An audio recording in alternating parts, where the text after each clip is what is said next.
95 news ప్రతిక్షణం ప్రజాక్షేమం కోసం బులెటిన్ల ముందుగా హెడ్లైన్స్ చూద్దాం.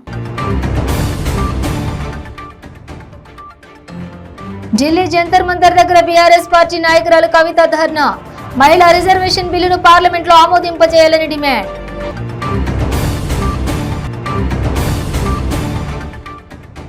ఎమ్మెల్సీలుగా నామినేషన్లు దాఖలు చేసిన దేశపతి శ్రీనివాస్, నవీన్ కుమార్, చెల్లా వెంకటరామరెడ్డి. నామినేషన్ పత్రాలను అసెంబ్లీ కార్యదర్శి నరసింహాచార్యులకు అందజేసిన అభ్యర్థులు.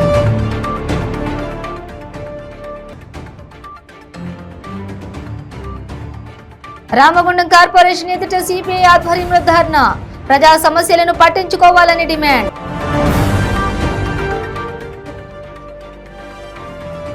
ఏటూరు నాగారం మండలం కేంద్రంలో ఇసుకాసురులు.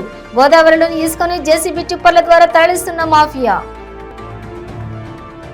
ఇక డీటెయిల్స్ చూసే మహిళా రిజర్వేషన్ బిల్లును పార్లమెంట్లో ప్రవేశపెట్టి ఆమోదింపజేయాలని డిమాండ్ చేస్తూ బీఆర్ఎస్ పార్టీ ఢిల్లీ జంతర్ మంతర్ దగ్గర ధర్నా ప్రారంభించింది. ఇందులో భాగంగా టీఆర్ఎస్ ఎమ్మెల్సీ కవిత ఉదయం 10:15 జంతర్ మంతర్ ప్రాంగణంలో నిరాహార దీక్ష ప్రారంభించారు. ఈ దీక్షను సిపిఎం ప్రధాన కార్యదర్శి సీతారాం ఏచూరి ప్రారంభింపజేశారు. ముందుగా స్వాతంత్ర్య సమరయోధుల విగ్రహాలకు పూలమాలలు వేసిన ఆమె ఆ తర్వాత దీక్షా స్థలి దగ్గర కూర్చున్నారు. మహిళా రిజర్వేషన్ బిల్లును ఆమోదించడం ద్వారా మహిళలకు చట్టసభలో 33% రిజర్వేషన్ లభిస్తుందని, ఇప్పటి వరకు అలా జరగట్లేదంటే బీఆర్ఎస్ చెబుతోందని భారత జాగృతి సంస్థ ఈ దీక్షను నిర్వహిస్తోంది. ఇక దీనికి సిపిఐ, సిపిఎంతో పాటు NCP, TMC, Samajwadi party, DMK, ఆప్, national conference, Shiv Sena, PDP, JDU, RJD, Akali Dal, ఆర్ఎల్టీ, JMM సహా 18 పార్టీలు సంఘీభావం ప్రకటించాయి.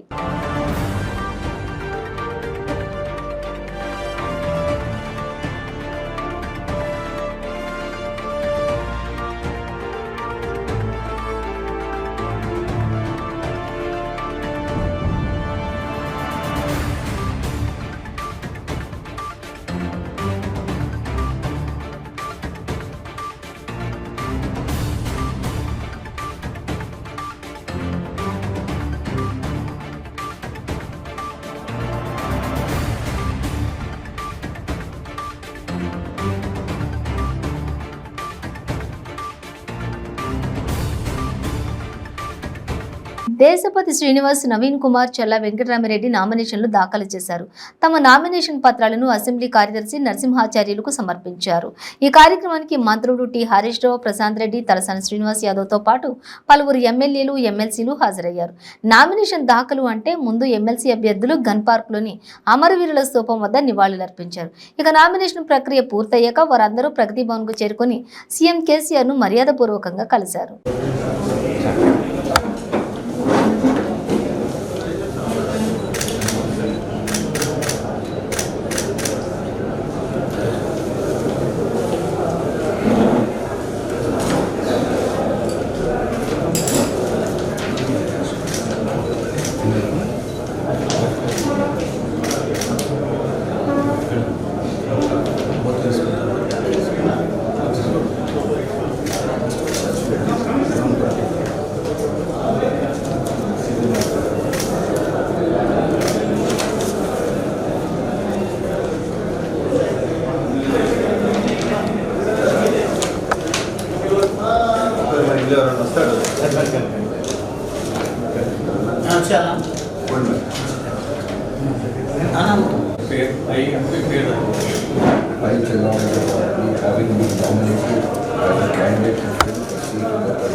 ప్రజా సమస్యలను పట్టించుకోవాలని డిమాండ్ చేస్తూ సిపిఐ ఆధ్వర్యంలో రామగుండం కార్పొరేషన్ ఎదుట ధర్నా నిర్వహించారు. ఈ సందర్భంగా సిపిఐ నగర కార్యదర్శి కనకరాజు మాట్లాడుతూ రామగుండం కార్పొరేషన్లో ఎక్కడి సమస్యలు అక్కడే ఉన్నాయని, రామగుండానికి కోట్ల రూపాయల నిధులు వస్తున్నాయని, అభివృద్ధి పనులు చేస్తున్నాయని గొప్పలు చెప్పుకుంటున్న ప్రజా ప్రతినిధులు, అధికారులు డివిజన్లో ఉన్న సమస్యలు వారి కంటికి కనిపించడం లేదని విమర్శించారు. మున్సిపల్ జీ జంక్షన్ నుంచి పైబిమ్ క్లైన్ వరకు ఏడాది క్రితం రహదారి పనులు మొదలుపెట్టినా ఇప్పటి వరకు పూర్తి కాలేదన్నారు. 30వ డివిజన్లో వంతెన కూలిపోయి 2 నెలలైనా మేయర్ పట్టించుకోవడం లేదన్నారు. జీఎం కార్యాలయం వద్ద ఉన్నటువంటి రాజీవ్ రహదారిపై ప్రమాదాలు జరుగుతున్నా రోడ్డు విస్తరణలో ఎమ్మెల్యే విఫలమయ్యారని ఆరోపించారు. అనంతరం వివిధ డిమాండ్లతో కూడిన వినతి పత్రాన్ని మేయర్ బంగి అనిల్ కుమార్ కు అందజేశారు. వెంటనే సిపిఐ సిపిఐ పార్టీ సిపిఐ ప్రజా పోరాటాలు ప్రజా పోరాటాలు విఠల్లో జనరల్ పార్క్ వెంటనే కార్పొరేషన్ నుంచి పైకి లెవెల్ వరకు 100 ఫీట్ల రోడ్డు వెంటనే కార్పొరేషన్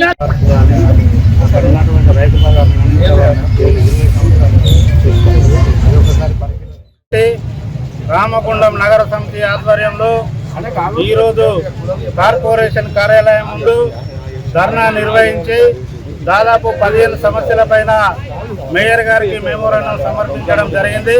ప్రధానంగా ఈ గోదావరిఖని పారిశ్రామిక ప్రాంతంలో ఉన్న ప్రజలందరూ మంచినీరు లేక అనేక ఇబ్బందులకు గురవుతూ ఉన్నారు. నీటి శుద్ధి కేంద్రాలను పూర్తి చేయకుండా విడిచిపెట్టడం వల్ల కలుషితమైనటువంటి వాటర్ రావడం వల్ల అనేక మంది రోగాల బారిన పడుతూ ఉన్నారు. అదేవిధంగా ఇక్కడ 28వ డివిజన్లో కళాభవనం కోసం 2009లో స్టార్ట్ చేసి దాన్ని అసంపూర్తిగా వదిలివేయడం జరిగింది. దానివల్ల ఇక్కడ ఉన్నటువంటి ప్రధాన కళాకారులంతా ఇబ్బందులకు గురవుతూ ఉన్నారు. అదేవిధంగా 2003వ సంవత్సరంలో విఠల్ నగర్లో రైతు బజార్ చిల్డ్రన్స్ పార్క్ కోసము అక్కడ ఏర్పాటు చేసి దాన్ని కూడా మధ్యలో వదిలివేయడం జరిగింది. దాన్ని కూడా తక్షణమే పూర్తి చేయాలని మేము సిపిఐ పక్షాన డిమాండ్ చేస్తూ ఉన్నాము. అదేవిధంగా ఏదైతే రోడ్డు మున్సిపల్ ఆఫీస్ నుండి బ్యాంక్ లైన్ వరకు నిర్మించతలపెట్టిన రోడ్డును మధ్యలోనే వదిలివేయడం వల్ల అనేకమైన ప్రమాదాలు జరిగి ప్రజలు అనేక ఇబ్బందులకు గురవుతూ ఉన్నారు. ఆ రోడ్డును కూడా పూర్తి చేయాలని మేము డిమాండ్ చేస్తూ ఉన్నాము. అదేవిధంగా 26వ డివిజన్లో పెద్ద కాలువ మధ్యలోనే అసంపూర్తిగా వదిలివేయడం వల్ల మిగతా కాలువ నుండి పాములు కానీ ఇతర విషపూరితమైనటువంటి కీటకాలు ఇళ్లకు రావడం జరుగుతూ ఉన్నది. ఆ వాసన కూడా ప్రజలు భరించే పరిస్థితులలో లేరు. కాబట్టి ఆ పెద్ద కాలువను కూడా వెంటనే నిర్మించాలని మేము డిమాండ్ చేస్తూ ఉన్నాము. అలాగే ఇక్కడ ఉన్నటువంటి మార్కండేయ కాలనీ, లక్ష్మీనగర్, అశోక్ నగర్ లాంటి ప్రధానమైన ఏరియాలలో వీధి నంబర్లు ఇవ్వమని అడుగుతూ ఉన్నాము. దానివల్ల రోడ్ నంబర్లు ఇవ్వడం వల్ల ముఖ్యంగా ప్రజలకు అడ్రసింగ్ కరెక్ట్ ఉంటుందనే దాని మీద మేము వినతిపత్రం సమర్పించడం జరిగింది. ఇంకా అనేకమైనటువంటి విషయాల మీద వినతిపత్రం ఇచ్చినాం. ఏటూరు నాగారం మండలం కేంద్రంలో కొంతమంది చీకట్లో ఇసుక దొంగలు తయారయ్యారు. నిబంధనలకు విరుద్ధంగా రాత్రి సమయంలో గోదావరిలోని ఇసుకను జేసీబీ టిప్పర్ మిషన్ల ద్వారా తరలించి సొమ్ము చేసుకుంటూ ప్రభుత్వ ఆదాయానికి గండి కొడుతున్నారు. ములుగు జిల్లా ఏటూరు నాగారం మండల కేంద్రానికి సమీపంలో గల ముళ్లకట్ట బ్రిడ్జి సాయిదత్త కన్స్ట్రక్షన్స్ సమీపంలోని గోదావరి నదిలోంచి ఇసుకను కొంతమంది ఇసుక మాఫియాగా ఏర్పడి రాత్రి సమయంలో జేసీబీ టిప్పర్ల సాయంతో తరలించి సొమ్ము చేసుకుంటున్నారు. రోజు రాత్రి 12 గంటల నుండి ఉదయం 3 గంటల వరకు ఇసుకను మిషనరీలు టిప్పర్ల ద్వారా తరలిస్తున్నారు. మండల కేంద్రంలో మామూలుగా ఎవరికైనా ఇసుక కావాల్సి వస్తే ప్రభుత్వ నిబంధనల ప్రకారం స్థానిక రెవెన్యూ కార్యాలయంలో ఇసుక ట్రాక్టర్ కోసం జీడీ తీసి కూలీల సాయంతో పగటిపూట మాత్రమే ఇసుకను ట్రాక్టర్ల ద్వారా తరలించాల్సి ఉంటుంది. కానీ నిబంధనలను తుంగలో తొక్కి ముళ్లకట్ట బ్రిడ్జి కింద రాత్రి సమయంలో ఇసుకను మిషనరీల సాయంతో తరలిస్తున్నారు.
మూగజీవాల దాహార్తిని తీర్చుతూ ఆదరువుగా నిలిచిన చెరువు తండ్రి కొడుకుల పాలిట మృత్యువుకు హారమైంది. ఊరంతా దుర్గమ్మ ఆలయ నిర్మాణం, భూమి పూజ పండుగ సదడిలో ఉండగా గొర్రెలను కడిగేందుకు చెరువు వద్దకు వెళ్లిన 2 మృతి చెందడంతో తీరని విషాదం నింపింది. కళ్ల ముందే నీటిలో మునిగిపోతున్న తండ్రిని కాపాడేందుకు యత్నించిన కుమారుడు కూడా నీటిలో మునిగి మృతి చెందిన సంఘటన చేర్యాల మండలం ఆకునూరు గ్రామంలో చోటు చేసుకుంది. ఆకునూరు గ్రామానికి చెందిన బత్తుల కనకయ్య వ్యవసాయానికి అనుబంధంగా గొర్రెలను పోషించారు. పోషించుకుంటున్నాడు. అతని కుమారుడు బత్తుల అరవింద్ కూడా తండ్రితో కలిసి గొర్రెలు కాస్తున్నాడు. వేసవికాలం కావడంతో అపరిశుభ్రంగా ఉన్న గొర్రెలను కడగడానికి కనకయ్య తన భార్య కుమారుడితో కలిసి గ్రామ శివార్లోని ఎల్లమ్మ చెరువు వద్దకు వెళ్లారు. గొర్రెలను శుభ్రం చేస్తున్న క్రమంలో ముందస్తుగా కనకయ్య లోతైన నీటి గుంతలో మునిగి గల్లంతయ్యాడు. గమనించిన అరవింద్ కాపాడాలని ప్రయత్నించాడు, కానీ అతడు కూడా నీట మునిగిపోయాడు. స్థానికులు పోలీసులకు సమాచారం అందించడంతో చేర్యాల ఎస్ఐ భాస్కర్ రెడ్డి సిబ్బందితో ఘటనా స్థలానికి చేరుకున్నారు. గజ ఈతగాళ్లను రప్పించి చెరువులో గాలింపు చర్యలు చేపట్టి ఇద్దరి మృతదేహాలను వెలికి తీయించారు. విషయం తెలిసిన స్థానికులు చెరువు వద్దకు తరలివచ్చారు. కళ్ల ముందే కట్టుకున్న భర్త, కుమారుడిని కోల్పోయిన భార్య, కుటుంబ సభ్యులు బోర్న విలిపించారు. మృతుడి కుటుంబీకులు ఇచ్చిన ఫిర్యాదు మేరకు కేసు నమోదు చేసి దర్యాప్తు చేస్తున్నట్లు పోలీసులు తెలిపారు.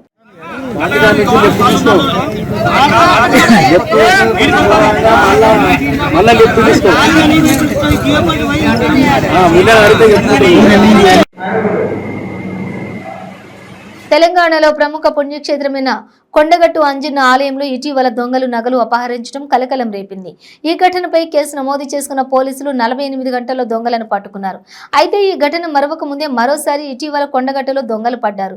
కొండగట్టు శ్రీ ఆంజనేయ స్వామి ఆలయం ఆవరణంలో గల వసతి గృహాలలో దొంగతనానికి పాల్పడ్డ 3 దొంగలను మల్యాల పోలీసులు అరెస్ట్ చేసి రిమాండ్కు పంపించారు.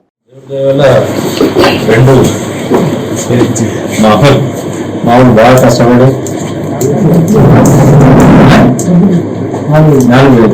4 బండి ఏదైతుంది ఇక్కడ పెడితే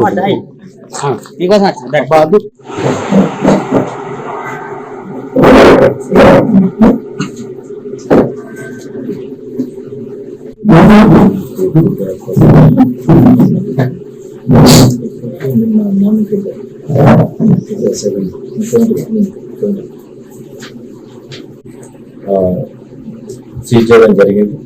సో దీనికి ఎస్పీ గారు,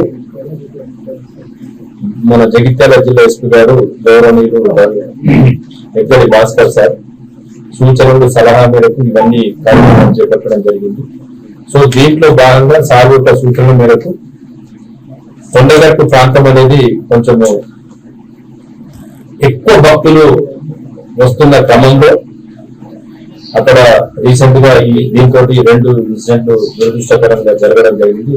బట్ మా సార్ యొక్క సూచనలు, సలహాలు, గైడెన్స్ లో 2 కూడా ఛేదించడం జరిగింది విత్ ఇన్ నో టైమ్. అది కూడా మేము దొంగలని జస్ట్ 24 గంటల లోపల గుర్తించడం జరిగింది. అది కూడా చేయడం, ఇది 24 గంటల్లో పట్టుకున్నాం కూడా, అది కూడా చేసినాము. సో ఈ భక్తులు వస్తున్న క్రమంలో అక్కడ ఒక 2 ఏఎస్ఐలు, 2 హెడ్ కానిస్టేబుల్, 3 కానిస్టేబుల్, ఒక 6 మంది ఓన్ గన్లతో ఇంకా స్ట్రెంథన్ చేయడం జరుగుతూ ఉంది. భక్తులకు ఎవరైతే నమ్మకంగా మనము భక్తి శ్రద్ధలతోటి అక్కడ పూజలు చేసుకున్నాము అనే వచ్చే భక్తులకు ఎలాంటి ఇబ్బందులు లేకుండా సాఫీగా చేసుకునే విధంగా ఇంకా పోలీస్ బందోబస్తు మా ఎస్పీ గారి ఆధ్వర్యంలో చేపట్టడం జరుగుతూ ఉంది. సో మేము భక్తులకు ఒకటే విన్నపము, మాకు ప్రజలకు, భక్తులకు ఇక్కడి నుంచి ఒక చిన్న ఇన్సిడెంట్ కూడా జరగకుండా చూసే బాధ్యత పోలీస్ వ్యవస్థ మా ఎస్పీ గారి ఆధ్వర్యంలో ఇది తీసుకుంటామని చేస్తా ఉన్నాం. సార్ ఇచ్చిన ఇన్స్ట్రక్షన్స్ ప్రకారము ఇదంతా స్ట్రెంథన్ చేయడం జరుగుతూ ఉంది. ఇక్కడ నుంచి మాత్రం ఏ ఇన్సిడెంట్ కాకుండా చూసుకుంటామని మేము ప్రామిస్ చేస్తాము. Thank you very much. వీళ్ళకు గత చరిత్ర ఉంది. దీంట్లో దూలం శశాంక్ మీద ఒక ఆర్మ్స్ యాక్ట్ కేసు రిజిస్టర్ అయింది వేములవాడలో. తర్వాత ఎవరైతే నితిన్ ఉన్నాడో అతను పోక్సో యాక్ట్ లో కూడా జైలుకు పోయిన చరిత్ర ఉంది. వీళ్ళకి ఇదే పని, రోడ్ల మీద జల్సాలు చేసుడు, రోడ్ల మీద కేకులు కట్ చేసుడు, తలవార్లు తీసుడు. సో వీళ్ళకు గత చరిత్ర ఉంది. సో అదే దానిపైన అంటే తాగి తిని జల్సాలు చేస్తేనే లైఫ్ అనుకుంటున్నారు, అది కాదు. సో ఇట్లా జైలు పోవాల్సిన అవసరం ఉంటుంది. అందుకు యూత్ కు చెప్పేది ఒకటే, ఇలాంటి వ్యసనాలకు బానిసలైపోయి చట్ట వ్యతిరేక కార్యక్రమాలు చేపడితే మాత్రం కంపల్సరీ జైలు కూర్చొని పెట్టాల్సి వస్తుందని మా యొక్క ఇంకిద్దరు మైనర్స్ ఎక్కడ సార్? వేములవాడ, 2 మైనర్లు కూడా వేములవాడ, మొత్తం వేములవాడ, ఒక గుళ్ళకోట. బట్ గుళ్ళకోట అతను కూడా వేములవాడనే ఉంటాడు. బ్రిటన్లో షార్ట్ బ్రేక్ తీసుకుందాం. క్యాన్సర్ ఎన్నో ప్రయత్నాలు చేసి ఇక క్యాన్సర్ తగ్గదు అనుకుంటున్నారా? ఒక్కసారి ఈ మెడిసిన్ 30 రోజుల కోర్సు వాడి ఫలితాన్ని చూడండి. GMP certified, Ayush certified, government approval పొందినది. Breast cancer, liver cancer, ovarian cancer, cervical cancer, lung cancer, throat cancer, tongue cancer, mouth cancer, blood cancer, bone cancer, stomach cancer, colon cancer, skin cancer, rectum cancer, vagina cancer, kidney cancer, gall bladder cancer, pancreatic cancer, brain cancer, మొత్తం 24 రకాల cancer తగ్గుటకు, ఆరోగ్యకరమైన జీవితం పొందుటకు ఏకైక medicine వాడి cancer నుండి విముక్తి పొందండి. ప్రతిరోజు 1000 రూపాయలు సంపాదించే అవకాశం ఇప్పుడు మీకోసం. మహిళలకు, నిరుద్యోగ యువతులకు ఆర్థికంగా ఎదగాలని కష్టపడే తత్వం గల వారికి ఉపాధి అవకాశం. ప్రతిరోజు 1000 నుంచి 2000 సంపాదించుకునే అవకాశం పొందండి. మీరు కూడా ఆర్థికంగా ఎదగండి. అదెలాగో అనుకుంటున్నారా? రోటీ రైడర్ 10 నుంచి 20 సెకండ్లలో రోటీని తయారు చేసేస్తుంది. అంటే గంటకి 120 రోటీలు తయారవుతాయి. అదెలాగో ఈ వీడియోలో ఒక్కసారి చూద్దాం.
Welcome back to 95 news. Nellore Buchireddypalem మండలం రేబాల కాలనీలో భారీ చోరీలు కలకలం రేపాయి. ఇంట్లో ఎవరూ లేని సమయంలో చోరీకి పాల్పడినట్లుగా తెలుస్తోంది. భీమవరం నుండి చేపలగుంట సాగు కోసం వచ్చిన రామకృష్ణ అనే వ్యక్తి తన కుటుంబంతో కలిసి తన సొంతూరికి వెళ్లే సమయంలో చోరీ జరిగింది. దీంతో బాధితులు పోలీసులకు ఫిర్యాదు చేయడంతో పోలీసులు విచారణ చేపట్టారు.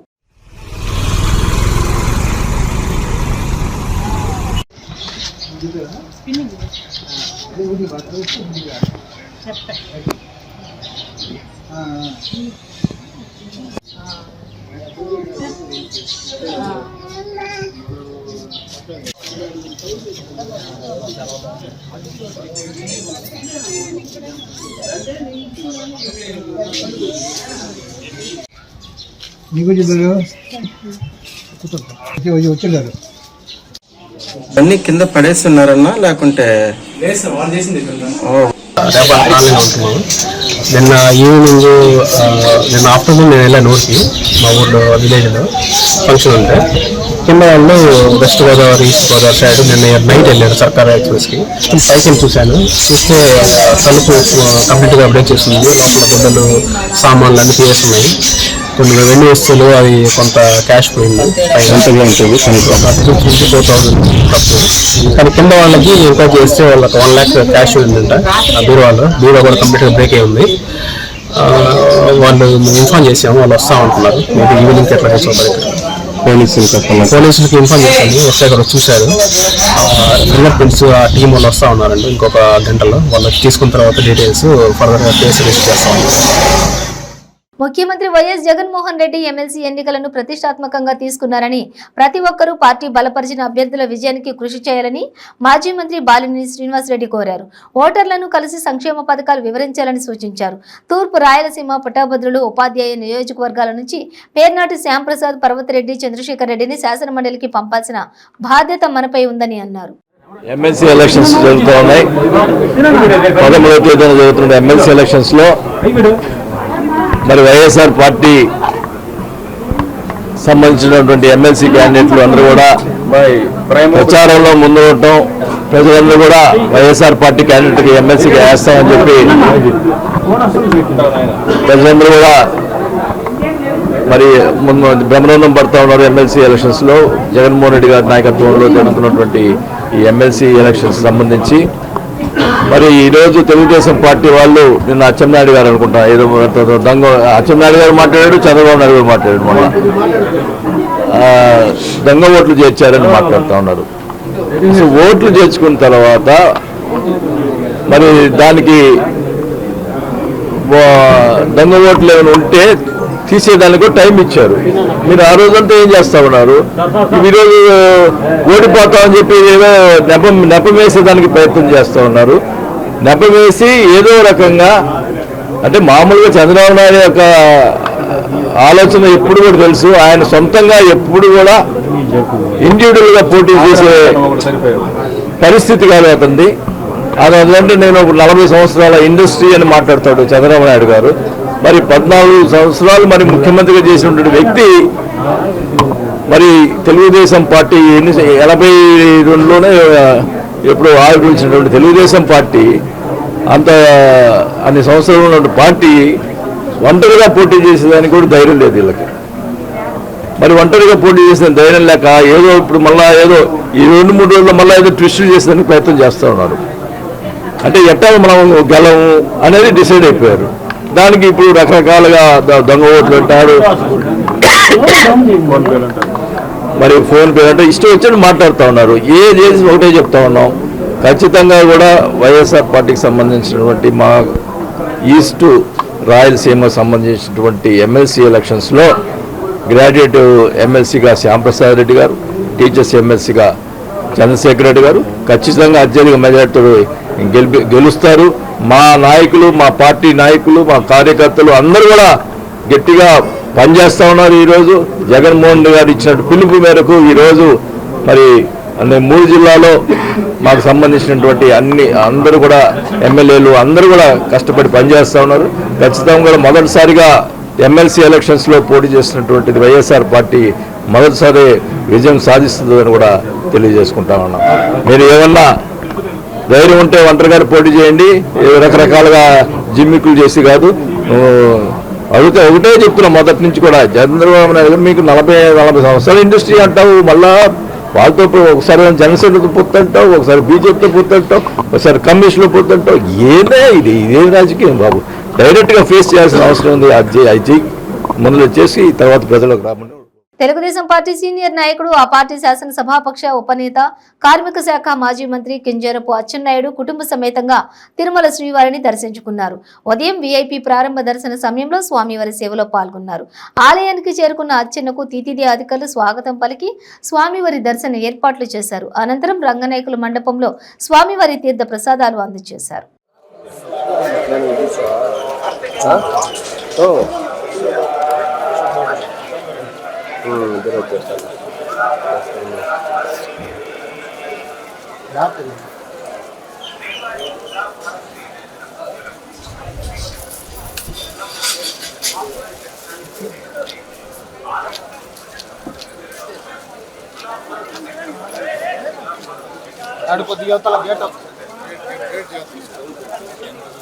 గేట్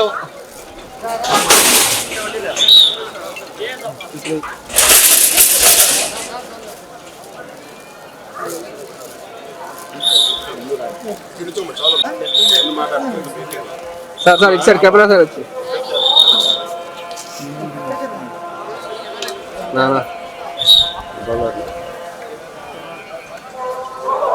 ఇద్దరు కదా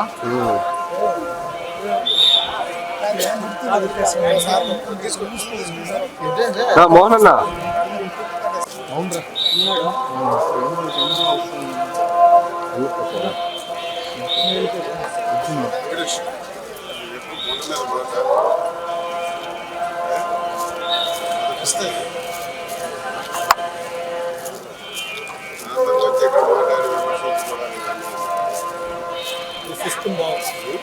సిస్టమ్ బాగుంది.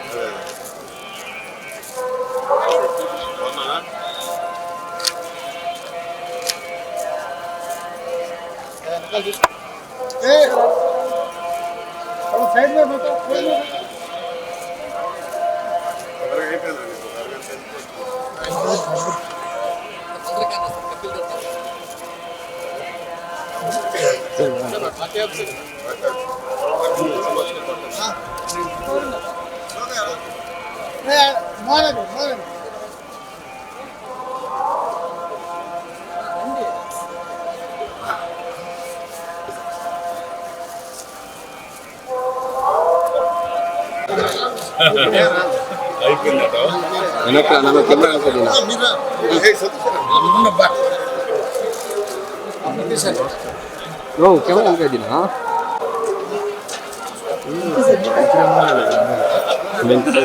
హీరో దర్శనం అన్న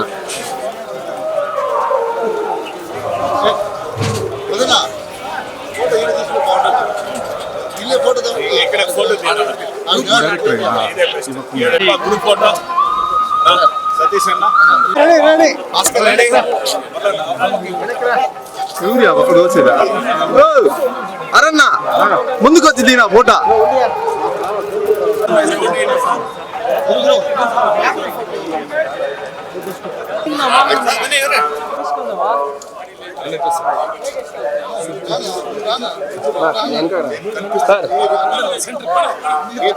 మీరంతా పోతే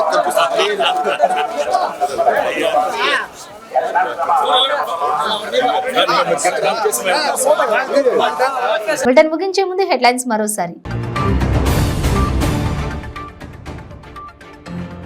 ఢిల్లీ జంతర్ మంతర్ దగ్గర బీఆర్ఎస్ పార్టీ నాయకురాలు కవిత ధర్నా. మహిళా రిజర్వేషన్ బిల్లును పార్లమెంట్లో ఆమోదింపజేయాలని డిమాండ్.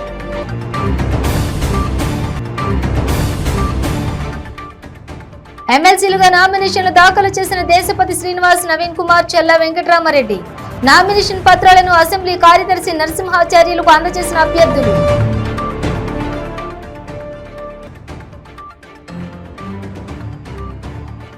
రామగుండం కార్పొరేషన్ ఎదుట సిపిఐ ఆధ్వర్యంలో ధర్నా. ప్రజా సమస్యలను పట్టించుకోవాలని డిమాండ్.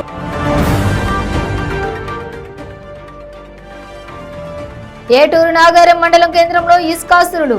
గోదావరిలోని ఇసుకను జేసీబీ టిప్పర్ల ద్వారా తరలిస్తున్న మాఫియా. ఇవి బులెటిన్ డీటెయిల్స్. చూస్తూనే ఉండండి 95 న్యూస్.